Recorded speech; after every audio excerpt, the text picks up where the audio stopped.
Alright, for part 2 of this, or if you're still seeing it from the first one, it's still part 1. You can ignore that. Show the actual functionality of this by looking around at things in my engine bay. I'll try to keep this as still as possible on the screen so you can hopefully see what I'm seeing, but no promises there. First, I've got the light turned a little bit down because if I put it up too high, it just washes the picture out. See, and this is just the mass airflow sensor, so it's still got some natural light illuminating that. As we get deeper and darker down in the engine bay, trying to manipulate this camera with one-handed. Keep the actual camera steady is kind of a pain in the ass, so bear with me.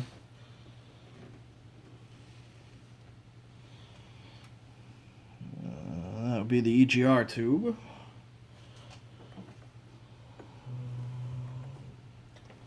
Trying to find something that I can pick up some detail with. It doesn't have a lot of light on it right now.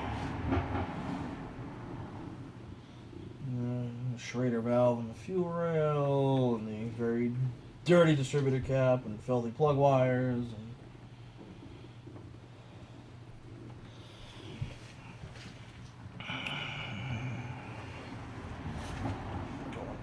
down on the back of the intake. Which I don't know if this is going to show up. That's pretty much about as dark as you get in the engine bay, and that light setting is on about 3 right now. On the screen, it's kind of hard to pick out everything. The light's really washing out against the camera on my phone, which is what I'm doing this with. So, back it out a little bit. See if... Yeah, that's not too bad. You can definitely see some detail to it. As I said, this is just the back of a dirty 4.3 intake, so you're not looking for a whole lot of definition here. But when it's down in there, it definitely picks up small things.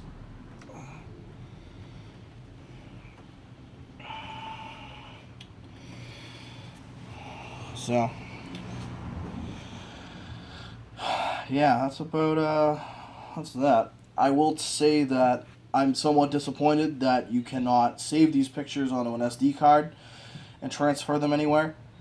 I think that was a big oversight, but at the same time, I think they're trying to keep this, I don't want to say competitive with Milwaukee, because it is significantly more expensive than the Milwaukee, but for how small it is, and for something like this, where you're probably not going to use it every day, having it take up such little space in a toolbox, especially one that's as full as I'm sure most of yours is, or are rather, that's a good thing.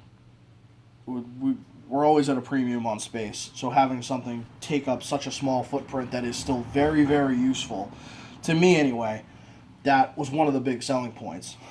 Also, one thing I forgot to mention in the first part is that it runs on AA batteries.